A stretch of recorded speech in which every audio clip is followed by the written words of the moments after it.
Ladies and gentlemen, sports fans alike, welcome to another edition of Bill Swerski, Sports Talk Chicago, one of the couple, two, three best podcasts around. So sit back, grab yourself a cold one and a Polish sausage, park your keister in the French room, and listen to Bill Swerski, Sports Talk Chicago.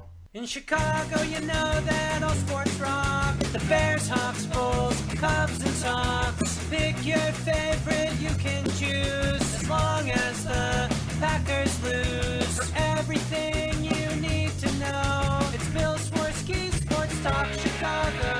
Bill Swerski, Sports Talk Chicago. Hey everybody, welcome to another edition of Bill Swerski Sports Talk Chicago. This is your hosts, Alex and Sean. On this episode, we are going to be talking a little bit of Chicago Bears, but I think mostly we are going to be very angrily talking about the Chicago Cubs. But first, I'd like to thank our sponsor, the Rockford Ice Hogs. If you're not familiar with the Rockford Ice Hogs, they're the AHL minor league affiliate of the Chicago Blackhawks. What does that mean for you? You get to see the stars of tomorrow today at family-friendly, affordable pricing. The season is over now, but the new season, the 2017-2018 season, starts in just 3 short months. So head on over to icehogs.com, sign up for season tickets, get yourself a hat, shirt, jersey, and more. Tell them Swerski Sports sent you, and definitely check out the Ice Hogs. Alex, rough week this week, I would say.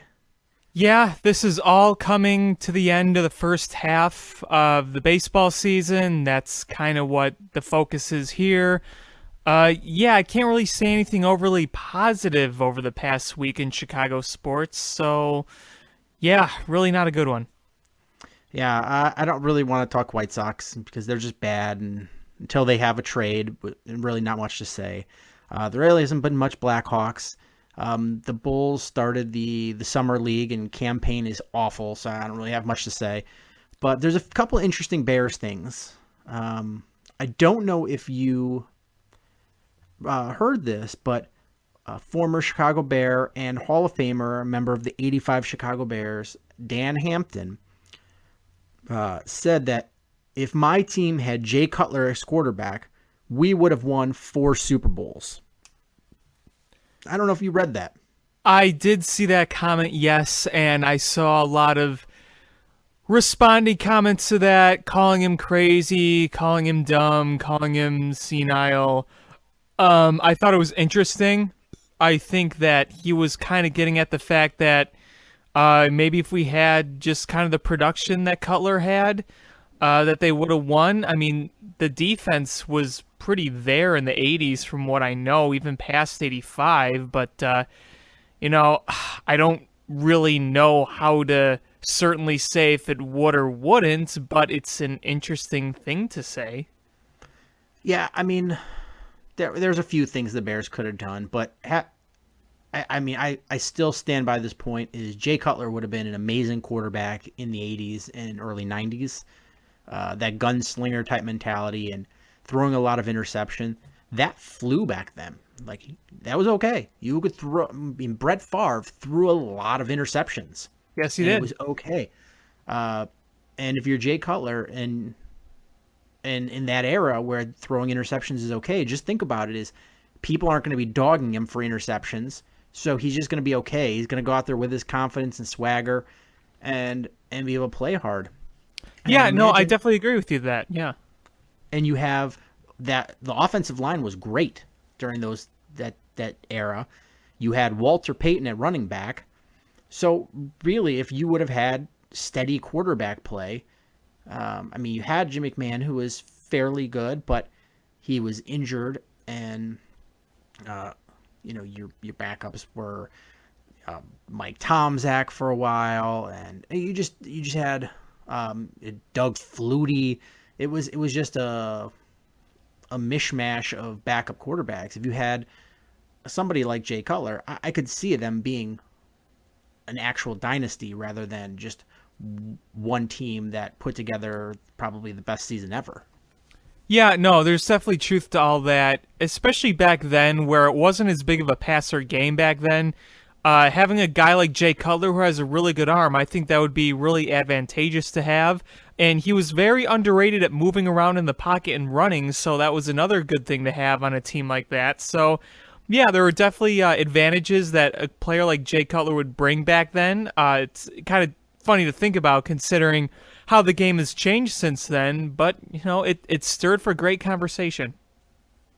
Yeah, absolutely. And, what had Dan Hampton said true? I think breaking up the defense a little bit, not in the unwillingness of old man Hallis paying people, probably was more detrimental than the quarterback situation. But if you would have kept that defense intact and put a guy like Cutler in there that had a big arm and could scramble, it would have been a really imposing team.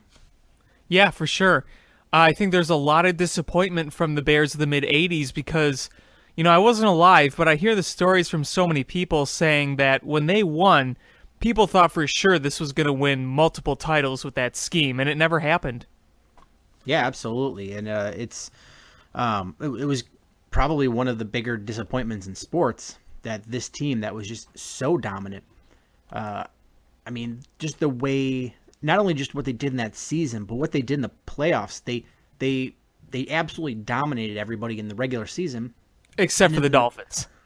That was an anomaly, and you had Doug Flutie, you had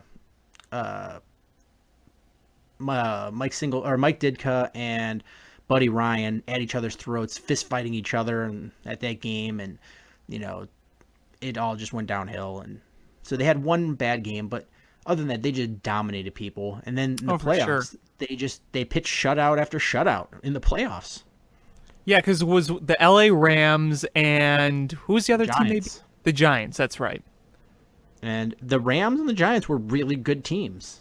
So it was, and then they went and just decimated the Patriots. And you know what's funny? Remember, how much do you remember the '85 Bears? You probably remember a decent amount, yes? Yeah, I was young. I was like 8, but it was so big. It wasn't like, I don't remember a lot from when I was 8, but it would be like, your first time going to like Disney World or something. It was so exciting and it was so bigger than life that you vividly remember everything. Right, because I was going to ask, if you remember watching that Super Bowl and when the Patriots kicked that field goal, did you have any doubt whatsoever that they would win, or you just kind of laugh it off and they would eventually just kill them? Was there any thought of doubt when they were down early, even if that sounds kind of silly? No, it was weird because if I knew what I know now, just from my Chicago sports anxiety, I would have been a wreck. But I was young and I just was so full of confidence. And the Bears recorded the Super Bowl shuffle in like week 4 of the season. Yeah. It's not like they did that after it was so bigger than life, and you just knew that they were going to come back, and they came back early and they came back often, and they just ran roughshod on the Patriots. And I actually have the game on VHS tape still that I think we do as well. I think my dad taped it. Yeah, I need to upgrade it to like because I don't even have a VHS player anymore. I need to upgrade it to like a digital version or to a DVD or something. But it was such a satisfying game. They were just dominant. Yeah, because weren't the Patriots the wild card team that year in the AFC? It was a surprise that they made it. Yeah. I think it would have been really interesting had the Dolphins made it. But the one team that beat them that year, yeah. Yeah, because I think the Bears would have just, kicked the crap out of them in that game. Dan Marino doesn't think so. He thinks they would have beat the Bears again, but... Well, of course he's going to say that. He needs to if he can't win a real Super Bowl, he needs to win an imaginary one. Yeah, right. Yeah. It's really funny when I think about that 85 season and I think about like how big it was, and you just think about the Bears now, it's like what a fall from grace. I know it's been over 30 years, and it's been, pretty bad for a while since then. Probably more bad than good, but to think that this team was once like the proudest franchise in sports to come to this, it's just weird to think about. And, I wish I could see something like that. The closest I saw to something like that was when we made the Super Bowl in '06, but obviously they didn't win that game. But, it's just weird to think about. Yeah, this has been a bad team for a long time, and it's, you start to see. I mean, every once in a while you get a playoff berth, and you get excited about it, but it's not anything sustainable. And suddenly now you're starting to feel this a little bit of, well, maybe what we're doing is right, and I can start seeing the forest through the trees. Yeah. We can only pray it gets there. We've been somewhat close there, 2 times since? 2010, '06, that's really about it. And '06 was, I don't know, that team, even though they finished the season 13-3 or something. I think it was 14-2. I don't know, whatever it was a really good record, but they had so many lucky wins. Right. I think it was the Browns and it was Mike Brown who got the interception. I can't remember who it was against. Maybe it was the Browns, but he had the interception late in the game to steal a win, and it was just a lot of fluky luck wins. And I know that in the NFL you create your own luck, but it wasn't the 85 Bears that just grinded you into the ground and didn't look back. Yeah, and I just knew going into the playoffs that they weren't going to really seriously contend, and they didn't. And the Super Bowl team that went against the Colts, that was another team that I had all the hopes that they could win, but there was no way I was going to put money on them beating the Colts. And even when Hester returned the opening kickoff, I was losing my mind. I lived in Philly at the time, so I didn't have any Bears fans there, so it was just me losing my mind. I was wearing my Hester jersey and going crazy, and then reality came right back to me quickly. Right, when he returned that kickoff, there was that big spark in my brain that just said, oh my God, we're going to win the Super Bowl. And then it didn't happen. I have a lot of Colts fan friends who I've talked to, and, they told me, they're like, if the Bears would have had a real offensive unit, they probably could have won. And I kind of agree with that, but the fact of the matter is they didn't. And when I look back at '06, I don't look back at it as something devastating like 2003 or something like that, because I think at the end of the day, we were really lucky to see that team make it to the Super Bowl, because they easily could not have. Yeah, another thing I read, I think it was one of the safeties from the Colts, later, a couple years later, after that Super Bowl, said, he said that they knew exactly what the Bears were going to run because their offense was so predictable. Yeah. That they knew exactly what they were going to do, and they were geared up for it. And that, not surprising, is that's a hallmark of a Lovey team, is that he puts everything into the defense, and the offense is just there because they have to have an offense. Right, yeah. At least I feel like the 2010 team had a bit more of a spread offense, a bit more, I think Cutler is better than Rex Grossman, and he has a better arm, and, you had Matt Forte, so I think that offense was a bit better than the '06 one, so, I don't know. Would you agree with that? Yeah. I'm looking at the 2006 Bears. They finished 13-3.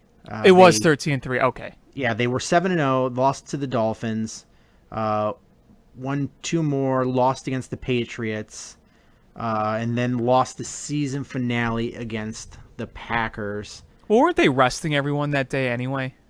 I probably.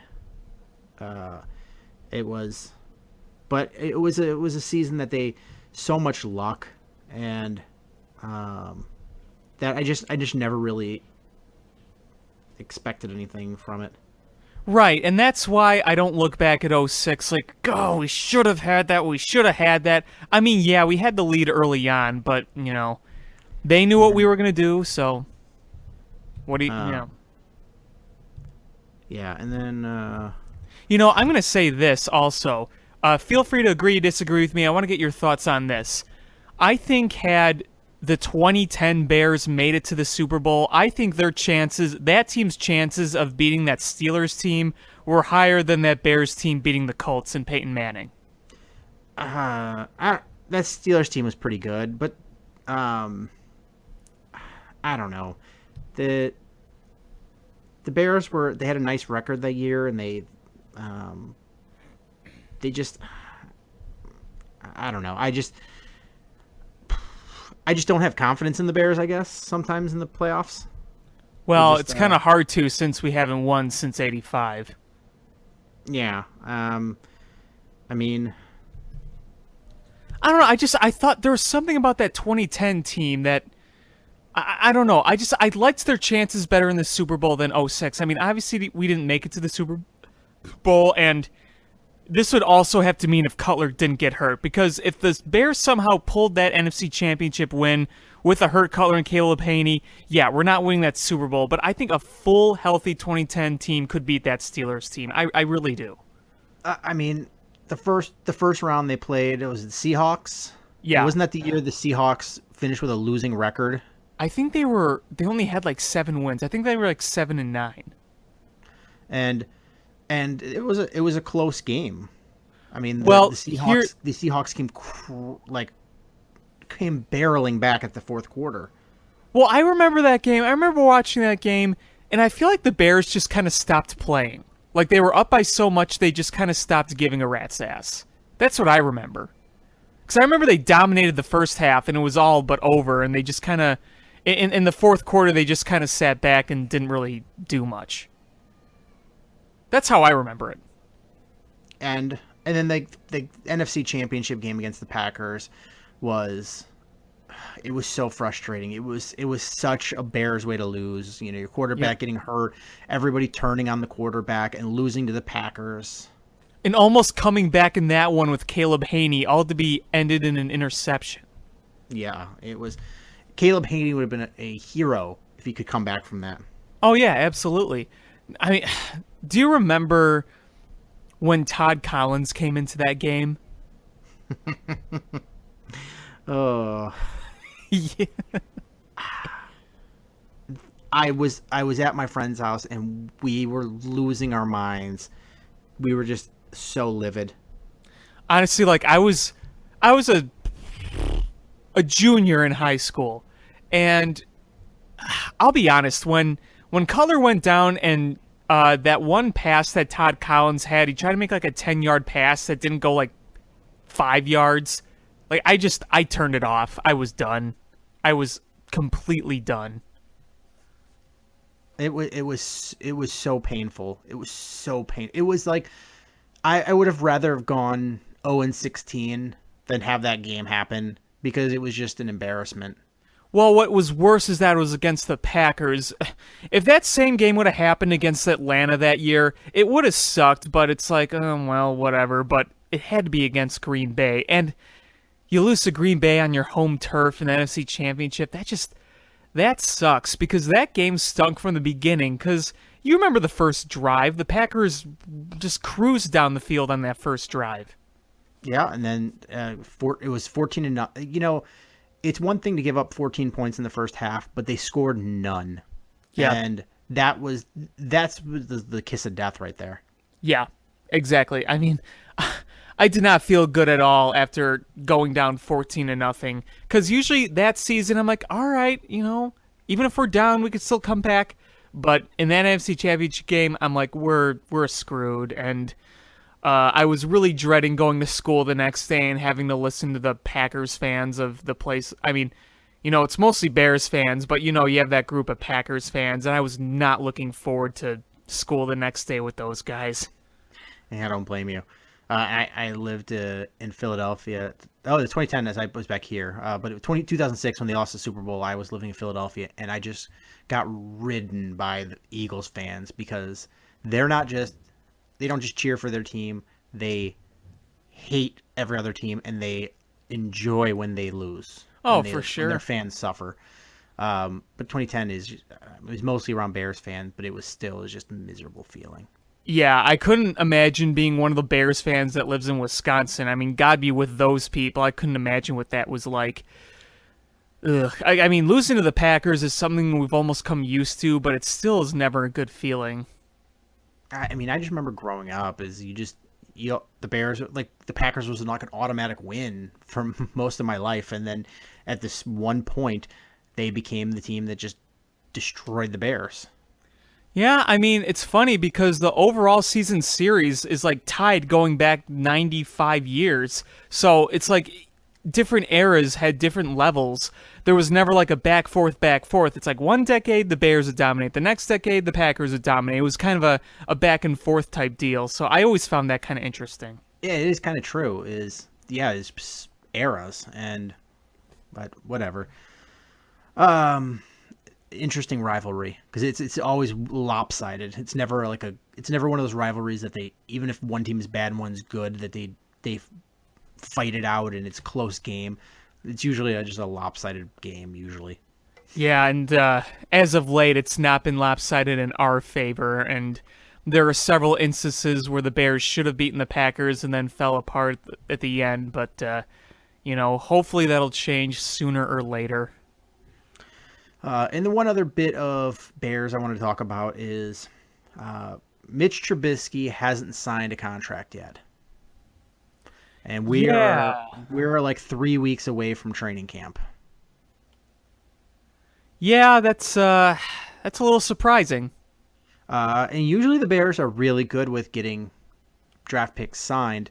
And I haven't heard anything publicly about it, which hopefully is a good thing.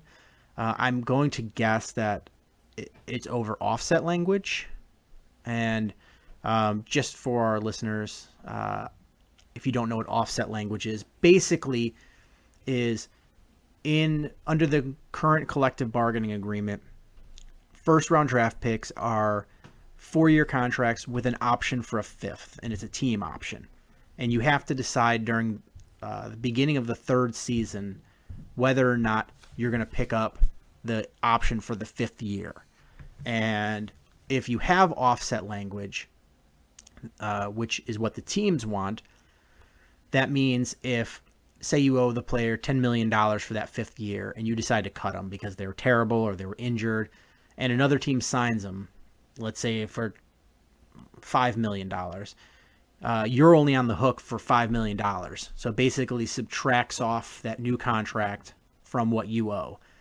But if there's no offset language, which is what the players and their representatives want, it means that they get to double dip. So they get to collect the $10 million that you owe them plus whatever they get on top of this team salary. And so that was what was in the some of the more recent holdouts for first round picks. And I hope that's not the case with Trubisky, because if you're the Bears and you're bickering over that, it's silly because it's just a little bit of money. And if you are really that confident to move up with this guy, then you should be confident enough that he's going to last for 5 years and go through his whole rookie contract.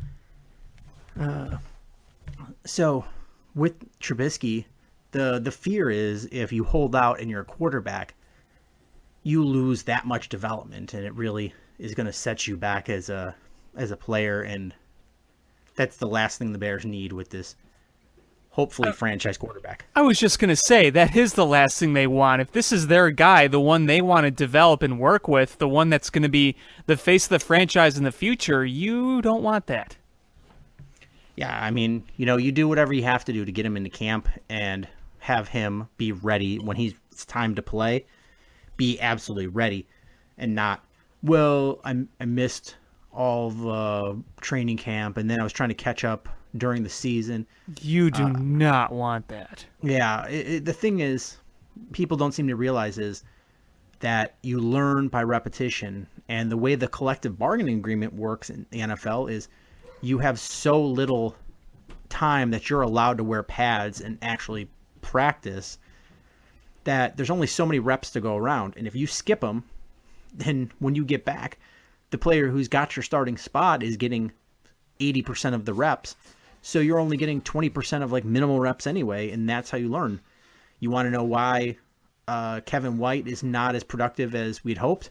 Because he missed his whole rookie season with an injury and came back and was still working through that injury and trying to learn things. Missed most of his second season. Now he's going to be in his third season, and he's still learning things that he should have learned in training camp during his rookie year, but that he missed because of injury. And that right there should set an example why you got to get this locked up. I mean, you really do. Yeah, and it doesn't matter why they miss it, whether it's because there was no contract or because of injury. You miss camp and you're really far behind. Yep. If you are Ray Lewis in your 12th season, training camp is pointless. And if you notice, a lot of veteran free agents, they won't, even if there's a team interested in them, they don't sign until training camp is over because they don't want to do it. They're not learning anything at that point. It's just hard on their body. But these young players, they're actually learning and getting the reps and learning the team and learning the coaching staff. And they're learning how to be professionals from a college level. And especially when you're a rebuilding Bears team and you're using all this youth to try to build for the future, you want them learning appropriately and not in a scatterbrained manner.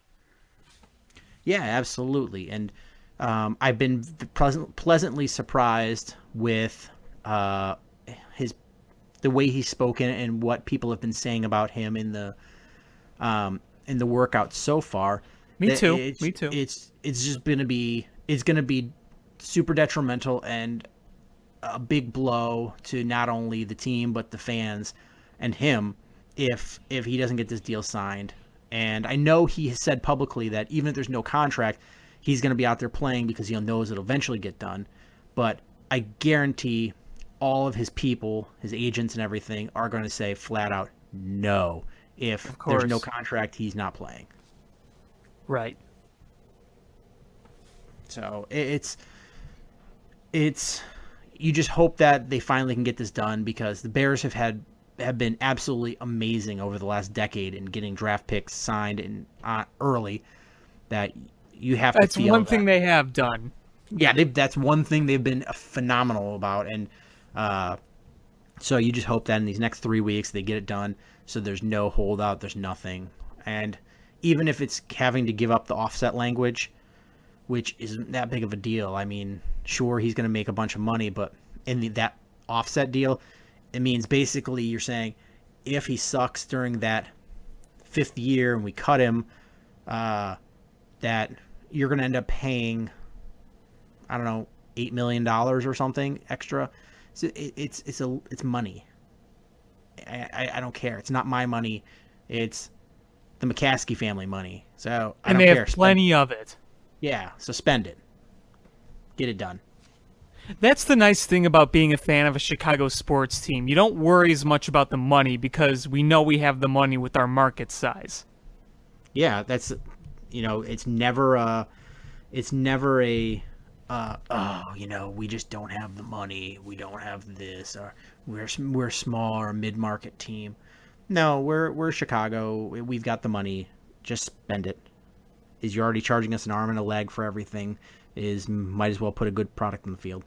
Right. I guess we've stalled long enough. We should jump right into the Chicago Cubs. 2 feet, right? Yeah, I think that this is the one we've all been preparing for. I've certainly been preparing for this show. Got a lot to say. I do too. Why don't you start? Okay, so we ended the first half today, going to the All-Star break, something that we've much needed. We are below 500. We are 5.5 back of Milwaukee, tied with the Cardinals. And in this week, we've played several big games, if you want to call them that. One against Milwaukee, and one to close out the first half. And what did the Cubs do? They absolutely crapped the bed. 10 runs in the first inning today. It could have been avoided if Bryant would have turned a double play ball, but no, he boots it, and they score 10 runs in 1 inning. And against Milwaukee, they lose that 11-2. I'm lost for words. What is going on with this team? Everything looks terrible. The only thing that doesn't look terrible is the bullpen. Everything else looks terrible. I'm lost for words. I'm right there with you. And a summary of today, I turned it on late because we were talking about going. We have some friends that were in town, and we were going to go to the game, but when we were buying the tickets, they got sold out from under us on StubHub. So it was that's a blessing right there. Yeah, so we were going to go down to Wrigleyville and just see if we can get like last minute tickets, and we started running late because everyone woke up late. But and I feel so sorry for the people who spent hundreds of dollars to come out and watch that garbage. Yeah, I really am. With StubHub fees for upper deck outfield tickets, we were going to go after fees and everything. It was going to be $82 a piece from all of us. Think of the people who spent on better seats, closer seats, and much more than that. Plus the people, people spend money on those seats and travel far. Yeah, there's people that I feel really bad for the people that traveled for that game, came from out of town, and might be their only opportunity to see the Cubs this season because they come from Iowa or wherever. It's an absolute debacle. This first half was an absolute debacle. Yeah, I mean, this first inning basically was what's wrong with the Cubs. Here's how the first inning went. Josh Harrison singled. Francisco Cervelli grounded out to third. Harrison went to second. McCutchen walked. David Freese reached on a Chris Bryant error that loaded the bases. Josh Bell singled to right, scoring Harrison, which made it 1-0. Jose Osuna doubled down the left field line, scoring McCutchen and Freese, making it 3-0. Jordy Mercer singled to left, scoring Bell and Osuna, making it 5-0. Max Moroff walked. Chad Kuhl sacrifice bunt, moved Mercer to third, Moroff to second. Josh Harrison walked to load the bases. Francisco Cervelli hit a grand slam to make it 9-0, and then Andrew McCutchen followed it up with a solo home run, 10-0. And John Lester was pulled after 53 pitches. I turned it off.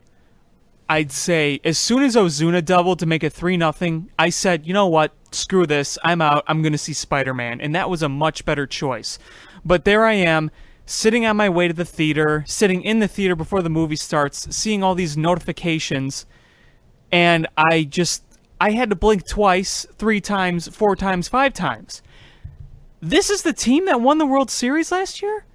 I mean, yeah, we all knew that there was probably going to be a regression. I didn't expect 103 wins. I expected mid-90s wins, but I didn't expect a dumpster fire like this.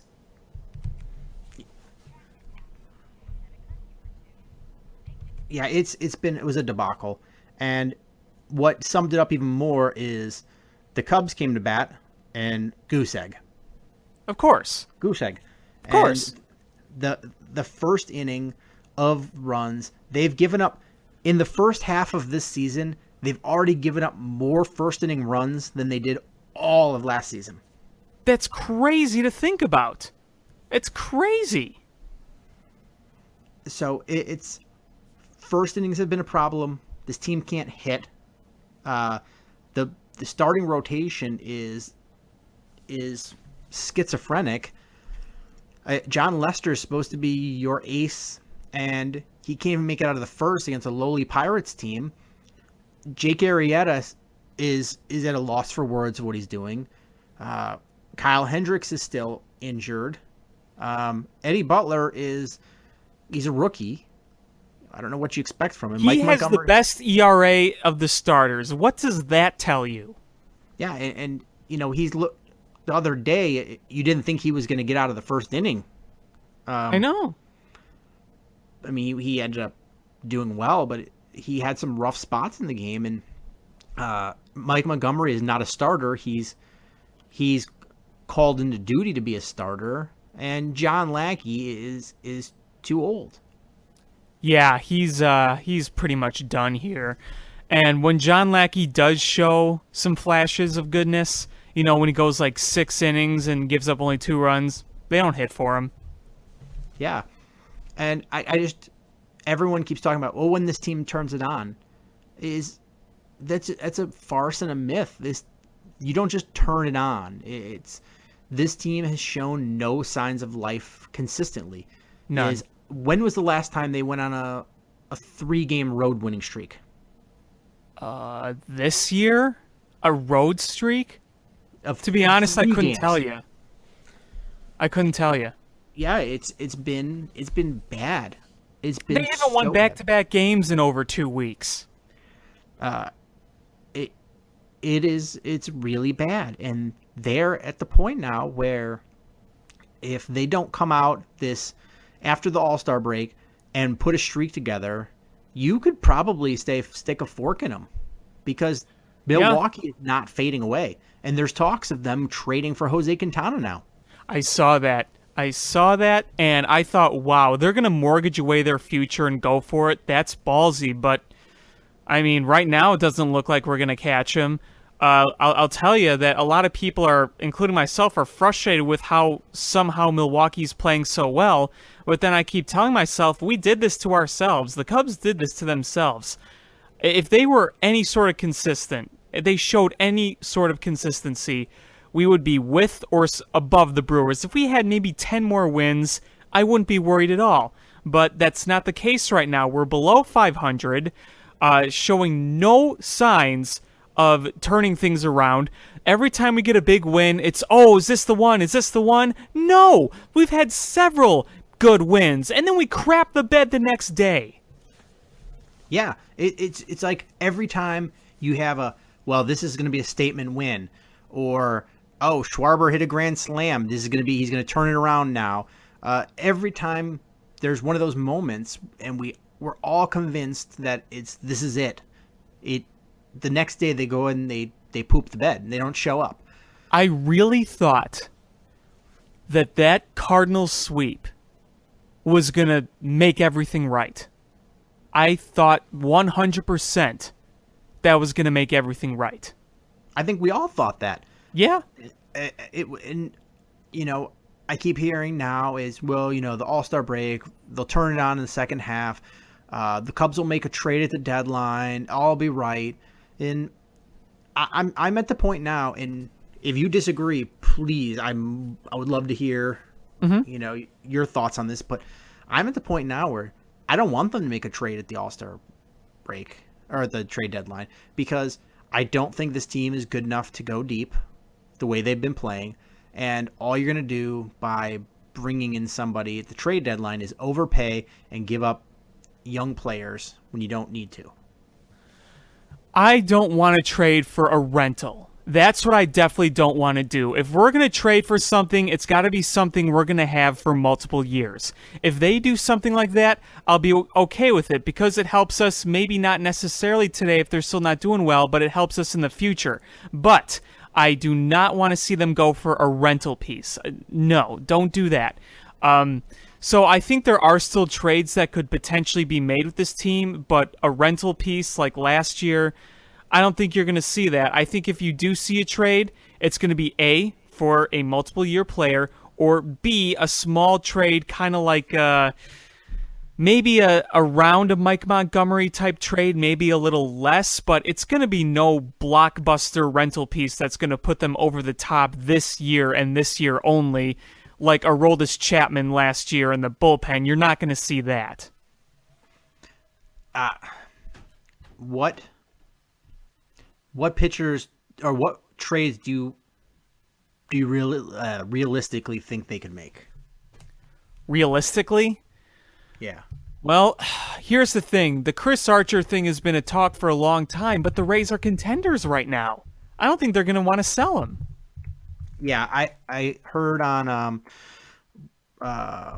one of the baseball shows over the weekend, and they said basically that's completely off the table. It's not happening. Right, and I'm not surprised either.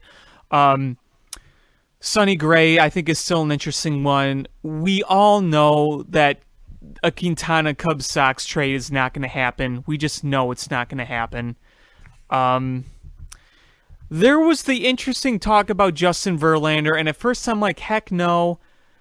But if there was a way to not give up much, but just kind of take on some of the money, because I'm really not worried about money with the Chicago Cubs, I'd be kind of open to that, as long as we wouldn't give up a top prospect or one of our core players for Justin Verlander. There's no way I would give up any sort of player value for a player like Justin Verlander, who was 34 and got a lot of mileage. But if we didn't give up much and just took on some salary, that would be a lot more tempting. I don't really know how solid those rumors are, but it's something to think about. At the end of the day, what we want is going to be really hard to get, and there really isn't a lot of. So, I don't really know of any trade that I think is realistic right now of long-term control with a younger player. If you put all those things together, I think I have a hard time seeing it right now. Yeah, Sonny Gray is an interesting one. He's only 27. He's got two after this season. He's got 2 more years left of arbitration eligibility before he becomes unrestricted free agent. So you'd be having for 2 years of probably $5-6 million each year. Quintana is an interesting one, but I just can't see. I don't think that's happening. Work. I think it's just a pipe dream. I'm hearing Stroman not going to be traded. Chris Archer not being traded. Verlander is the name. Yep. He is signed after this season. He signed 2018, 2019, and 2020. So 3 more seasons. And it's the next 2 seasons he's at $28 million a year. And then the third year he's at $22 million a year. But here's the thing, is if you can put together a win streak, even a mediocre one, and get within 2-3 games of the Brewers, or maybe even closer by the time the trade deadline comes, I would fully back going with the Justin Verlander trade. But like you said, is if they can get only some of the contract, maybe have Detroit pay $10 million per season and the Cubs pay the rest, and give up a bottom, a 10 to 15, a top 15 player in their prospect. It'd be kind of like what it kind of reminds me of is Soriano, when we just dealt him to kind of dump his salary as the primary thing. It's kind of how I see that situation. And maybe even throw in a second prospect if they add Avila to sweeten the deal. And then you think about it as, all right, that's a lot of money you're still paying to Verlander, but look at Verlander's stats from last year. They're pretty good. And Verlander has not lost any velocity. When you lose velocity, that's the scary part. Like Arrieta lost velocity. That scares me. Verlander hasn't lost any velocity. His walks are up. His contact rate is up. But he has not lost velocity. Well, he's lost velocity compared to 2010, 2011, but compared to this year and last year, it seems pretty consistent. Is that what you're referring to? Yeah, but it's not been that precipitous drop every year like an aging player. It's he's held steady with his velocity, which bodes well, and he's going from American League to National League, which probably is good for a 0.4 of an ERA, or 0.4 of a run a game in your ERA. So, and it's, think about it, it's basically what you're paying. If Detroit eats some of that contract, it's not much more than you're paying for Arrieta, and you don't plan to sign Arrieta after. No, they're not going to. So, Yeah, I mean, like I said, the money is not really the concern for the Cubs. It's the assets we already have. and so, I mean, for the remainder of this season is you have Arrieta and Verlander, and then next year is Verlander's the big contract that you have, and he's that number 2 and hopefully number 3 guy if Hendricks comes back strong. That's a big thing right there. They need to get Kyle Hendricks back, and they need to have him pitch decently because, this rotation is really suffering right now. And Mike Montgomery, I think he's done yeoman's work. I pat him on the back, and he's really working himself. I can't be mad at him. I mean, you look at a lot of his starts, he's had decent outings, but again, he has had very little run support. And he's not really built to go deep. He's a bottom-of-the-rotation guy when he does start, so you can't be mad at Mike Montgomery, but you need Kyle Hendricks back. That's a definite. You need him back. I mean, right now is you're relying on a bunch of question marks in your whole rotation. Is Lester should be the one name you pencil in, and after a game like today, you can't do it.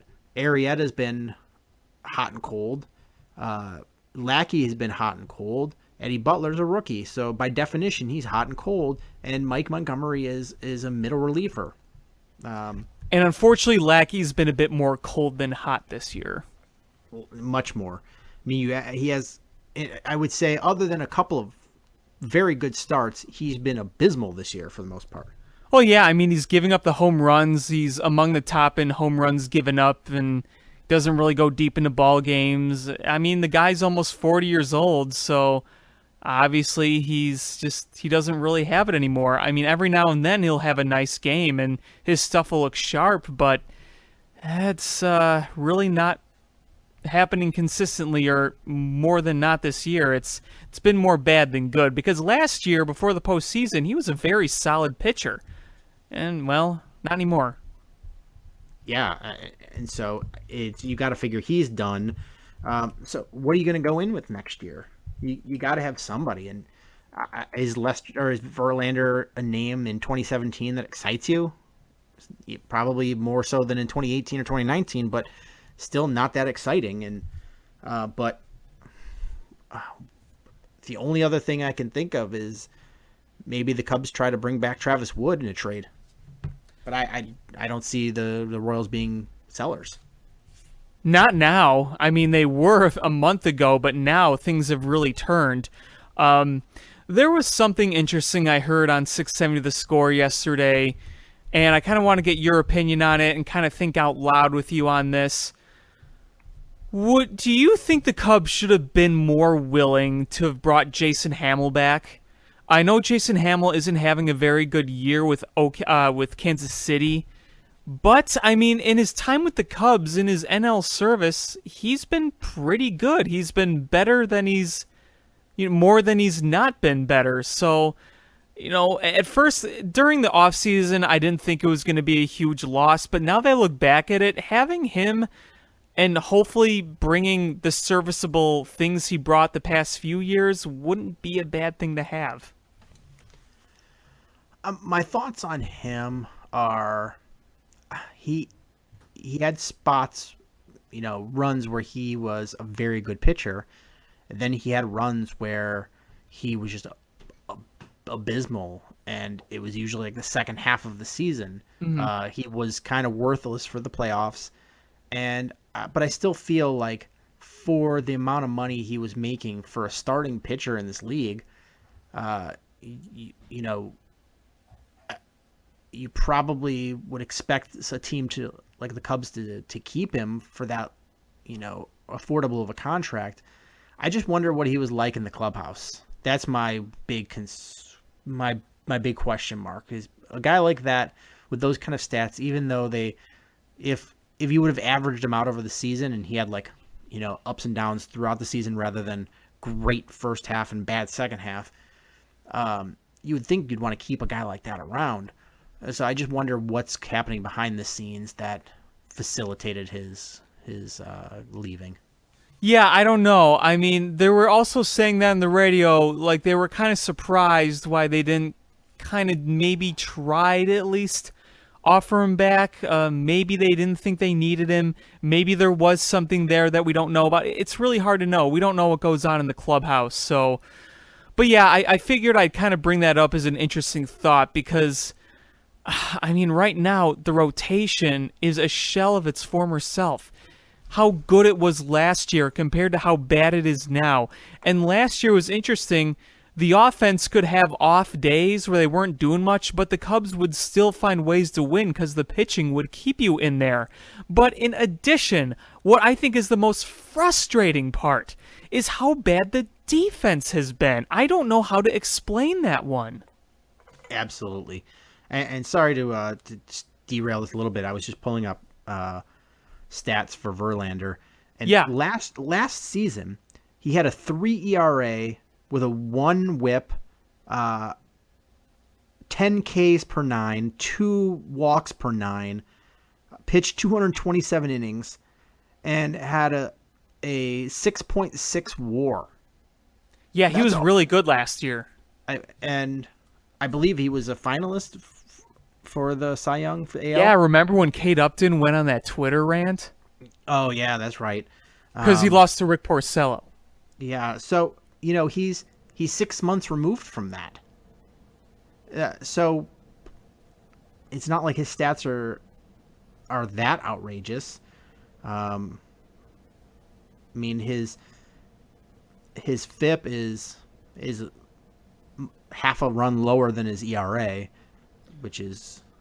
He also doesn't have a very good Tigers team behind him, and I'm not saying that's the sole reason his numbers aren't good this year, but you got to keep in mind that it does probably contribute at some point or another. I mean, he's 8.5 Ks per 9. His walks are up. He's up to 4, but his home runs are down from last year. His home run rate. It's not like he's a bad pitcher. It's just it's a bad contract. It's a bad contract, and it's a guy who's got a lot of miles on him. Oh, he's got a lot of miles. He's pitched in the bigs 2,500 innings. Yeah, and he was, averaging over 200 innings per year, basically. Yeah, I mean, his rookie season was 186, 201, 201, 240, 224, 251, 238, 218, 206, 133, but that was an injury season. 227, 104 in this season. So he's on pace. So from 07 to 2014, he pitched over 200 innings, completely full through that. Yeah. So, I mean, he's got a lot of miles on there, but again, is that velocity is held consistent over the last couple of years, which, that's a big plus. Right, and like I said, he obviously dropped off compared to where he was in the Cy Young years, but what a lot of people said and what I say is good is that he's been able to maintain a lower, not low, but lower velocity consistently and find ways to kind of adapt his game to it.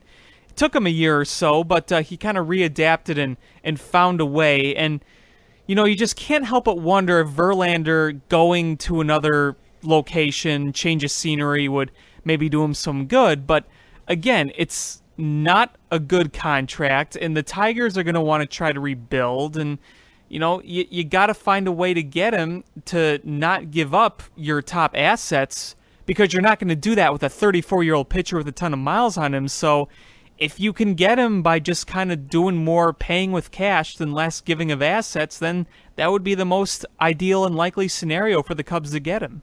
Yeah, because the Tigers, if they're going to be bad and they're going to rebuild, they're going to want to trim roster. And there's not a lot of teams that have the money to pick up a big chunk of the contract for a guy like a Verlander, but the Cubs do. And if they pick up a good deal of it, but the Tigers still pay some of it, it's not that bad of a contract. Even if you're paying $18-19 million a year for a guy that's averaging 15, 18 wins a season for the last several years. That's not so bad. Right. So I'm not worried about the money. I'm really not. So Yeah, I just don't want to give up a pick for him, or I mean a player for him, or at least a top guy is. Right, neither do not I. worth it. No. If you're trading somebody that's a big asset, is you want to bring home somebody that's going to be with you for a long time and be under financial control for a long time. Right, you'd want an Archer or a Quintana or something like that. It wouldn't be an older Justin Verlander. Yeah, absolutely.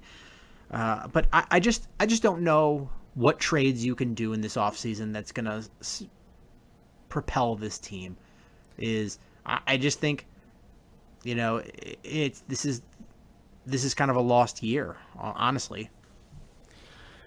Yeah, I mean, I talked about it a few days ago where I could see the Cubs kind of just riding the ship and not doing much at the deadline, but it's kind of hard to know what to expect from the Cubs because we kind of expect the unexpected. So, yeah, I can't say for sure what's going to happen, but maybe they do just kind of ride this out. You kind of cut your losses and say, all right, well, let's come back next year.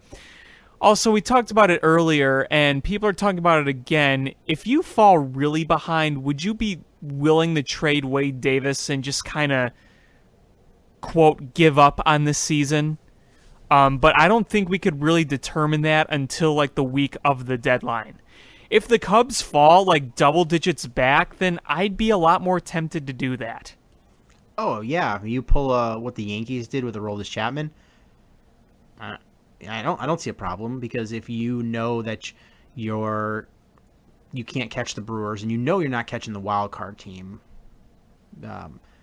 if you can get a huge return for Wade Davis, I mean, just imagine what the Nationals would give up for I was Wade Davis. just thinking that.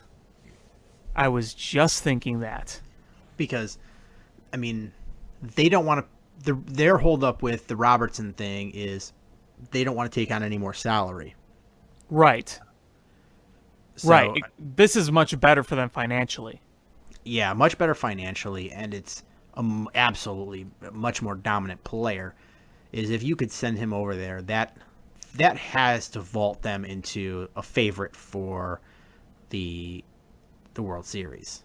Exactly. And now, look, I'm not saying go out and do that right now. I'm not saying that. I'm saying that if we're in a scenario where the Cubs are back double digits and it really seems clear that they are not going to contend this year, then I think that is a path you have to consider going down. I'm not just saying, oh, we're 10 back, okay, trade Wade Davis. I'm not saying that at all. I'm saying that you got to consider it.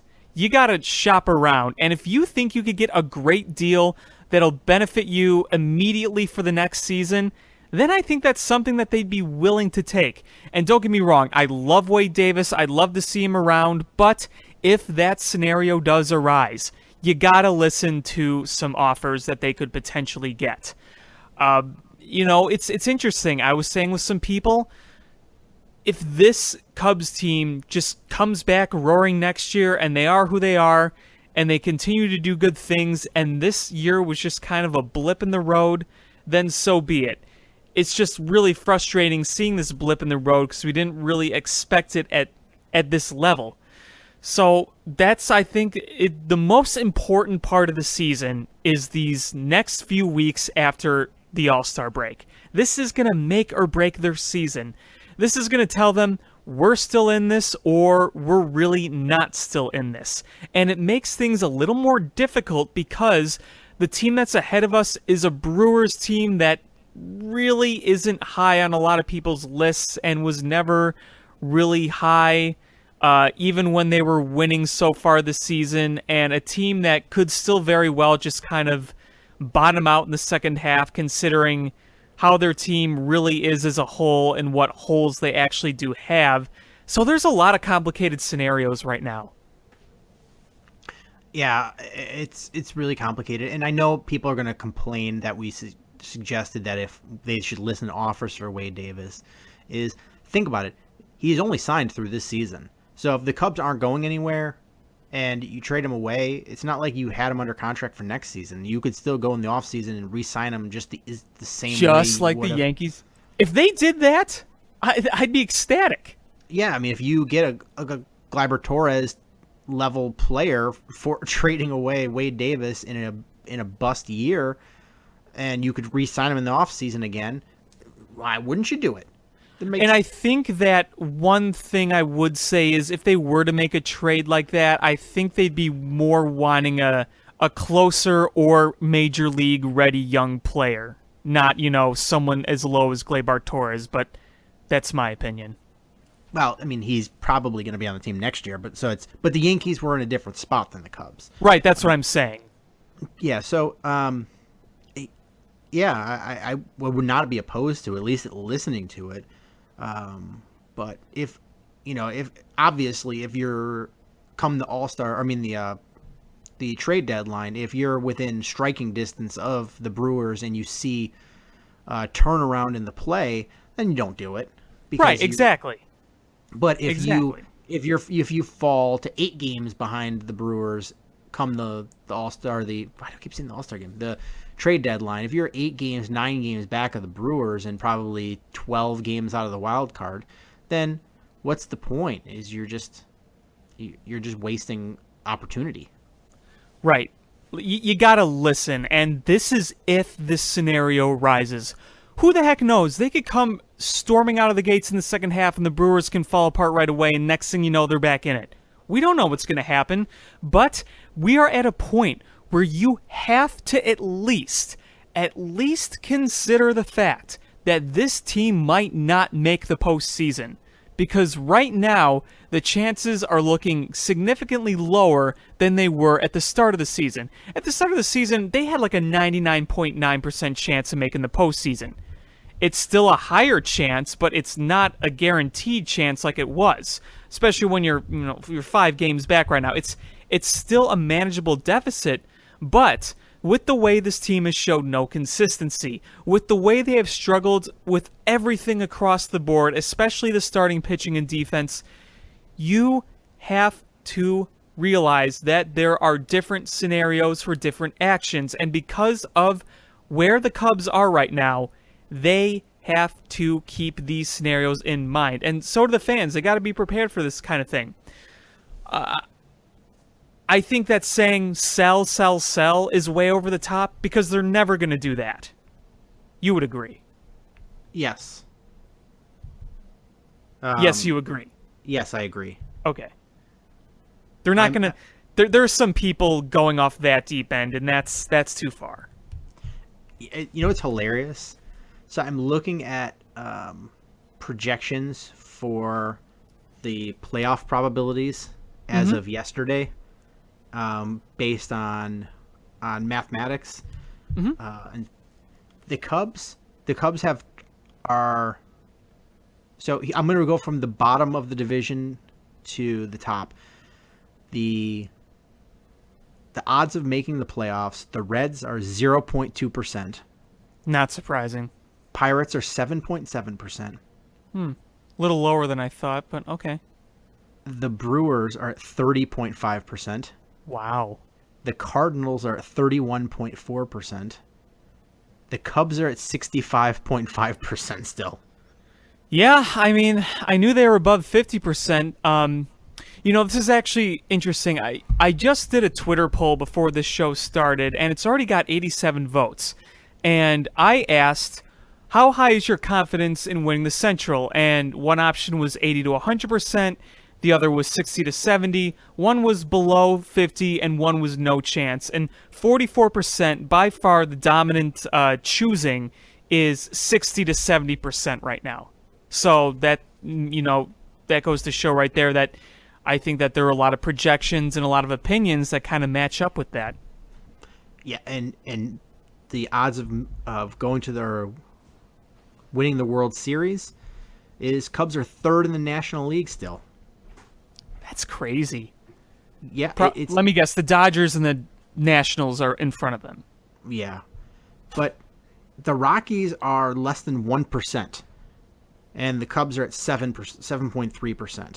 You know, I'm high on the Rockies team, but I'm also not shying away from an opinion or a thought that they may just kind of tank the second half because they've done that before. And the only teams with a 0% chance of the World Series are the Phillies, the White Sox, the Orioles, the Reds, the Padres, and the Giants. Yeah, well, none of that is really surprising. Yeah, I'm just not sure where they're basing this on, just because I mean, the Cubs obviously have far superior talent to the Brewers, but Right. it's when you play this poorly, it's really hard to just turn it on like a light switch. I know, exactly, and it's been this on-off way the entire season. Yeah, absolutely. And there's no consistency, and it would be one thing if people weren't hitting, but it's a combination of pitchers aren't pitching, hitters aren't hitting, and fielders aren't fielding. Yeah, I'm going to go back to what I said about the defense. I don't get it. I don't get it at all.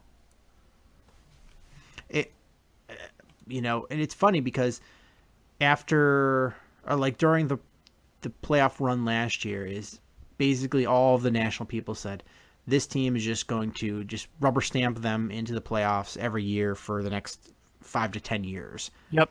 And us people in Chicago were pretty much like, no, we want to win this right now because there might not be a next year. Yeah, I mean, if we had to sell our souls last year, I'm kind of glad we did, because at least we'll always have that.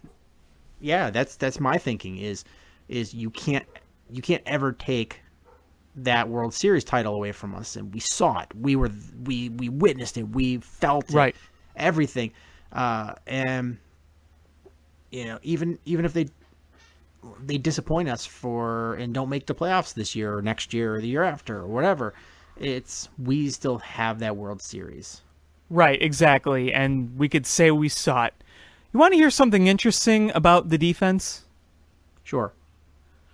So it's 5th highest in errors, but it's in the top of defensive runs saved. And it is telling exactly what I have been saying about this defense all year, is that they'll make the amazing diving play to save a run, but they will botch the most routine of plays. I mean, don't you think that says something with those stats as well? Oh, yeah, absolutely. That's pretty much the eyeball. That I'm glad that what those statistics show matches the eyeball test. It does. And it's so frustrating to watch, because it's one thing if they're dominated and outclassed by a better team, but when they're losing to bad teams and they're playing badly and they're getting blown out by a team like the Pirates, like that just shouldn't happen. Yeah, I mean, look how much they struggled against the San Diego Padres. Look at this awful Phillies team. Yeah, they took 3 or 4 of them from Wrigley Field, but they really had to grind out those victories. They didn't dominate any of those games by any means. And I went back last year and watched 2016 highlights, and I saw those highlights against, like, the Phillies and the Padres and a lot of those bad teams. Talk about just merciless destruction. You didn't see any of that this year against those teams. Yeah, absolutely. I'm still looking at these playoff odds, and it definitely predicts the Phillies to be a 100-loss team. Oh, they're terrible. I mean, I always said that it was going to be the Padres to be the worst team in baseball. Phillies. Yeah, I mean, the Giants are going to be pushing 100 losses. Yeah, I mean, I was not high on them at all this year, and a lot of people thought I was kind of crazy, but I'm like, I'm not high on them. But I didn't expect this. Well, I didn't expect them to be worse than the Padres. No, neither did I. I mean, I knew the Phillies were going to be bad.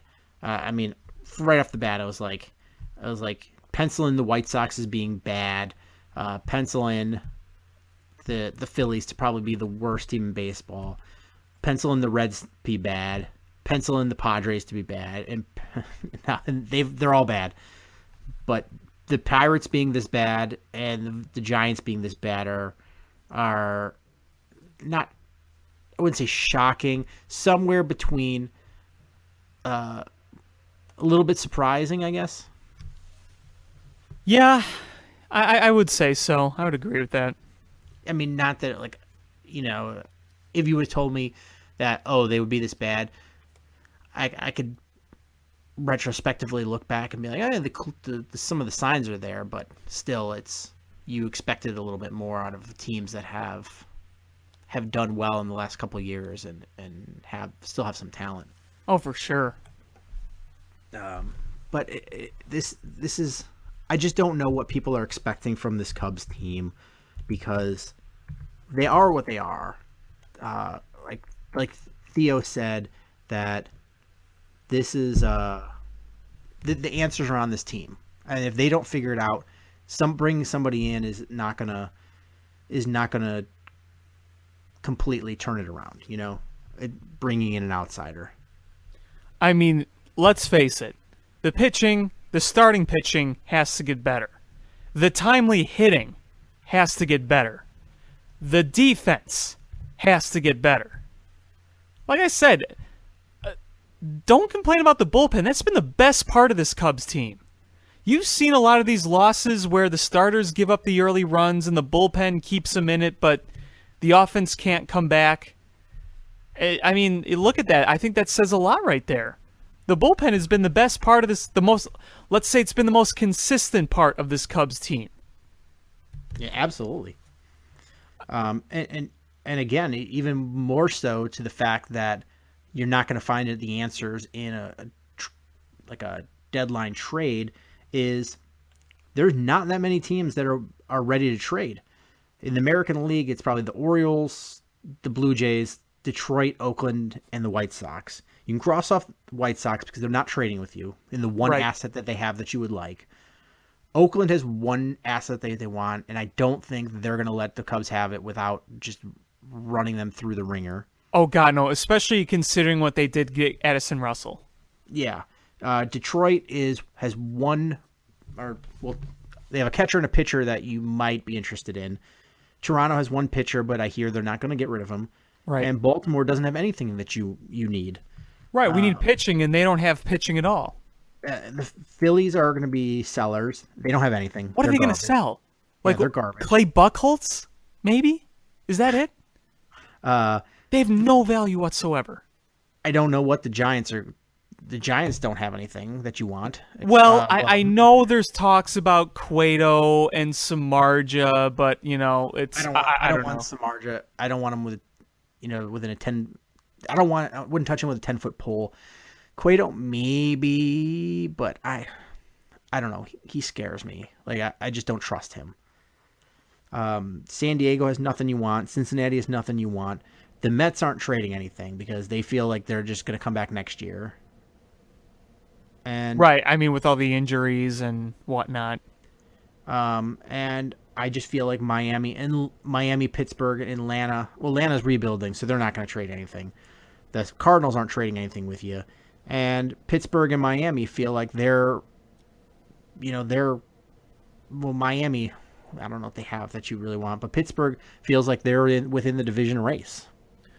Right, and I'm not really sure they'd want to trade in division anything big, so yeah, I mean, that's the thing. The options really aren't there. It's not like last year where we said, oh, we need a closer. There's Andrew Miller. There's Aroldis Chapman. There's Benito Betances. There's multiple guys you could go after. There was Mark Melancon, but the stuff that we need this year isn't all just kind of spat out like ding, ding, ding. Look at all these options. The options are very limited.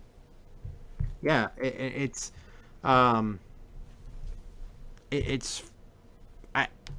I just don't even know what to say, is because there's no magic fix for this team. There's no magic fix. Right. There's a trade if you're close and you need that boost, but they need to figure a lot of stuff out.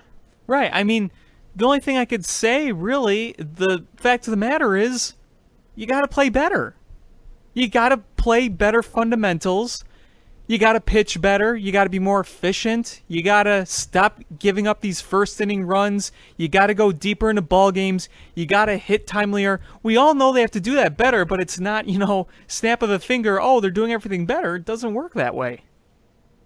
Absolutely. And so, I mean, if you're Jed and Theo,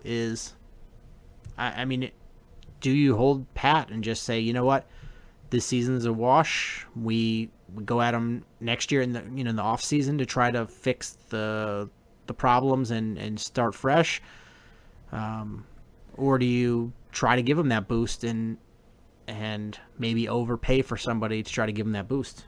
Well, again, we got to see how these next few weeks before the deadline go. Like, I think that this Orioles series is huge. They have to come out swinging. They got to play good baseball the next week or so after that break. That's really going to kind of determine what's going on. There's a lot of different scenarios here. We know that if they're starting to win again, we know they're not going to force anything. Maybe they make a trade to get a little boost, but if they're playing a lot better, maybe they kind of just say, all right, we're doing better, so let's maybe try to make a deal, but if not, we'll stand pat. If they're kind of in the middle, they'll probably stand pat, but if they're double-digit deficit, then maybe they start listening to offers to a Wade Davis or maybe one other person. But, I'm going to say this once, I'm going to say this again. They're not going to do any fire sale type stuff, and I can't believe there are people actually suggesting that. That is not going to happen, and just no. Yeah, it's silly. They have too much young talent to do a fire sale. And that's another thing we have to keep in mind here. This team is still extremely young. Yeah, I mean, honestly, though, and I would completely understand if you or any of our listeners would disagree, but I pretty much see Ian Happ and Kyle Schwarber being the same player for the most part. Do you need both? Well, I think Happ will be better defensively. Probably, I mean, a little bit better defensively, and he's faster, but I would say that Schwarber has the potential for more pop in his bat. I mean, both guys have a pretty good pop in their bat. But I mean, honestly, do you need both guys? Can you live with one and part with the other one? I think that's a very fair question to ask, and I think a lot of people are asking that question. It just seems to me, based on what the Cubs have said, that they do not want to get rid of Kyle Schwarber at all. But a lot of people are encouraging them that they have to. But also keep in mind that in the case of Kyle Schwarber, if you're talking about him, he's probably have to get his value up a little more. I'm not saying he doesn't have any value, considering how young he is and considering what he has accomplished in his young career, despite the struggles this year. But I still think that there's more value to be... I mean, I know there's a lot more value to be had, and it would, selling him right now give you a right value that he's equal to? I don't know. With the struggles, I don't know. But one good thing is pointing at Schwarber right now. Since he's come back from AAA, at least he's shown some signs of life. So we'll see how he keeps that going over the next few weeks. And I'm not saying that the Cubs are going to look and sell him, because I really don't think they will. I'm just saying from a value perspective. Yeah, but here's the predicament, is if you are a Cubs team and you're at the top of the world, win a World Series, are you motivated to make a trade and get rid of some of your young players for maybe starting pitching or pitching prospects? You don't really have motivation at that point. And when you're not playing well, like now, is your players aren't at the highest value that you can get for them, so you are not motivated to sell. So when is the right time for the Cubs to trade from their embarrassment of riches to fill in gaps in holes that they have? Well, again, I think it's going to come down to between now and the trade deadline. I keep saying this, I sound like a broken record, but that's really going to determine a lot.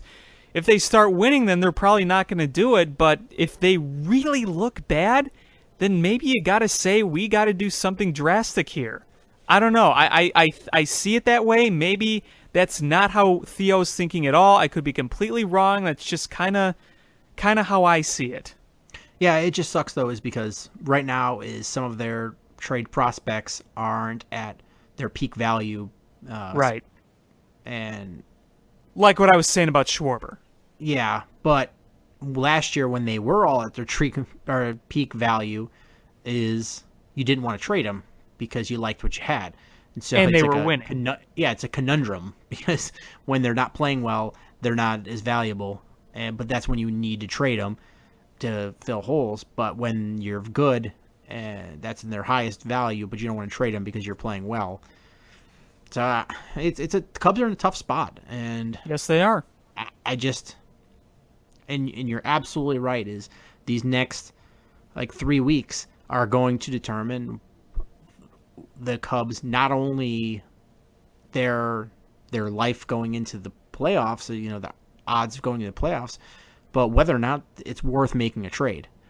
And you're dead on when you say that if they show a lot of life and they're starting to show some consistent play and they turn, the bats, they don't have to be, everybody creaming the ball and scoring 20 runs a game, but seeing some more consistency and seeing better at bats and seeing a couple of guys catch a streak, and the starting pitching getting a little more consistent, and the defense reducing errors, especially in key situations, then and you see the results in your standings in the National League Central, then you're like, all right, well, maybe now we make this trade. But if they don't, it's more of the same, is it worth it? Because even if you do squeak into the playoffs by backing in because the Brewers implode, then really you're just all that's going to happen is you're going to get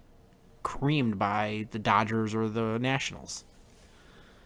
Yeah, I mean, here's the thing with baseball. I truly think that if you make it, you have a really good chance either way. It's not like the NBA, but right now, even if this team does make the playoffs, I'm not picking them to win the World Series by any means. But I think this is a scenario where the Cubs, they get in, then they have a chance. I just for me, seeing it with baseball is just differently. I truly think every team that makes it does have a chance, for the most part. But we'll see how it goes in the second half.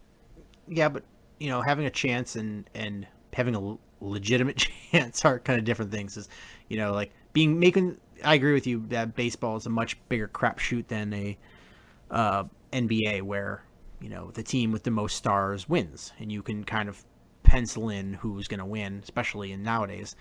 But you could have a year like the Cardinals a couple of years ago, where it came in as the wild card and caught fire and mowed down everybody.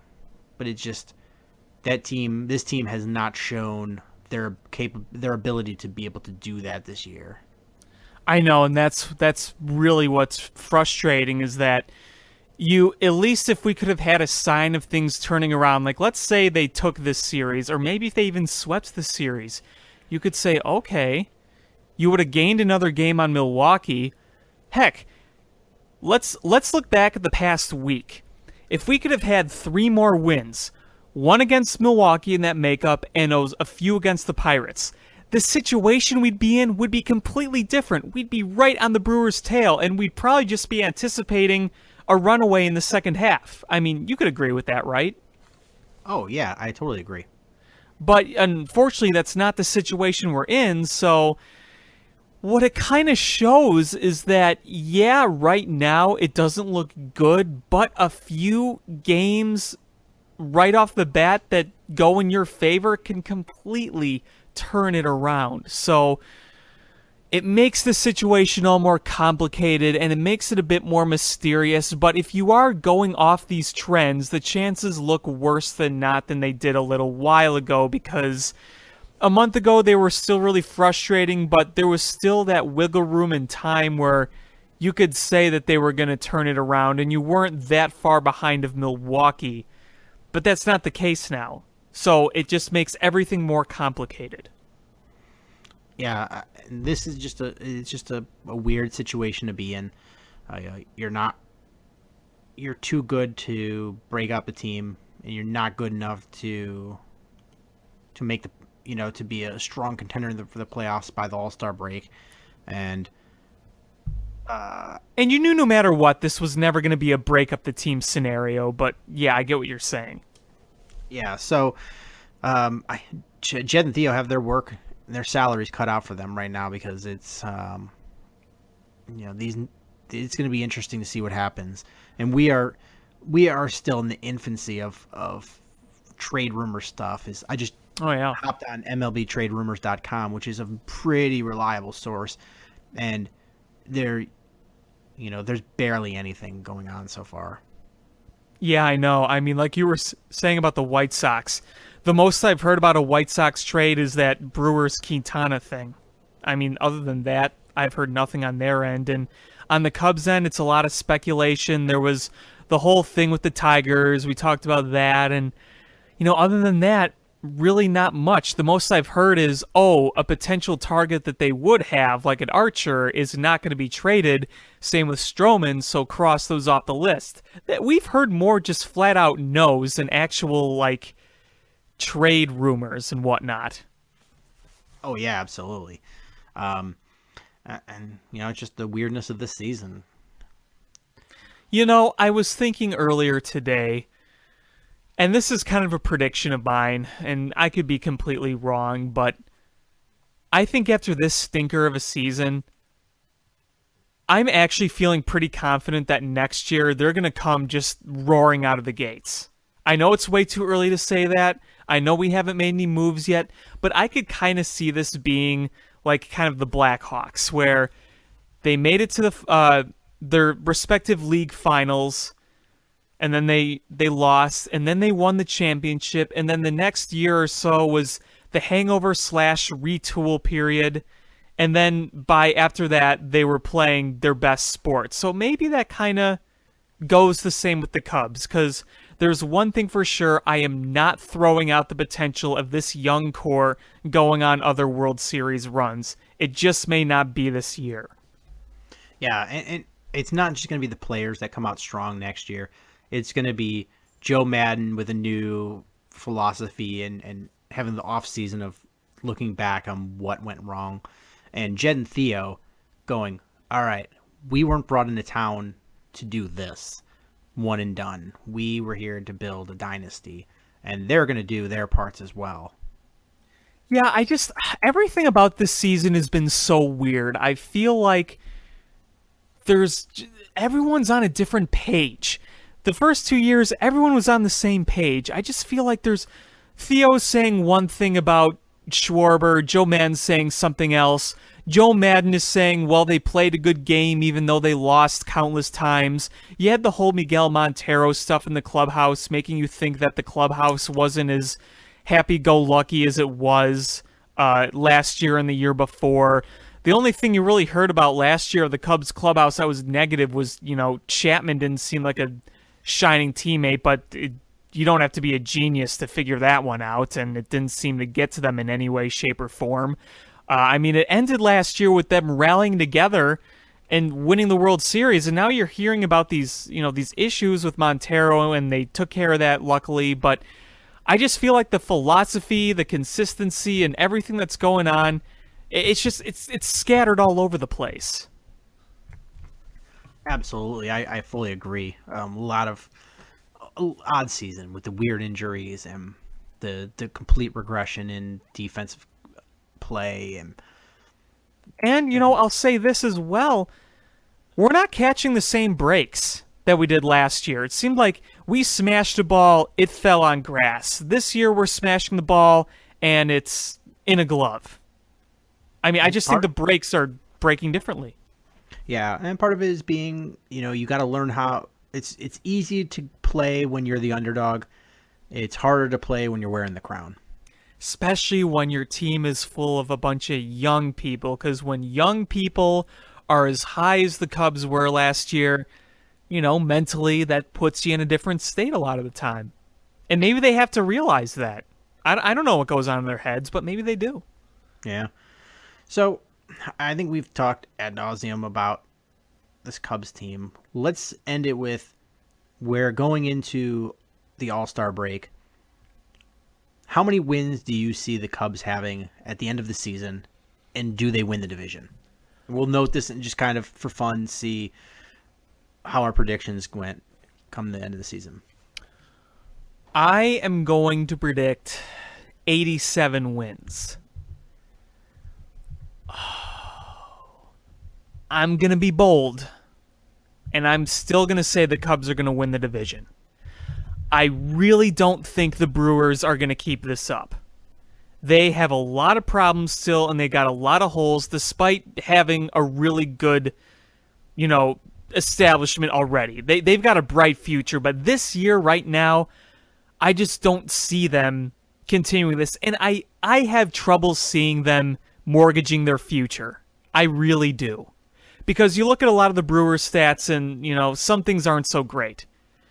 But I'm going to say 87 wins, and they are going to squeak out a division, and I still will say that I am more scared of the Cardinals than I am the Brewers. Yeah, I'm actually going out on a limb and saying that they win 84 games, and they finish second to the Cardinals.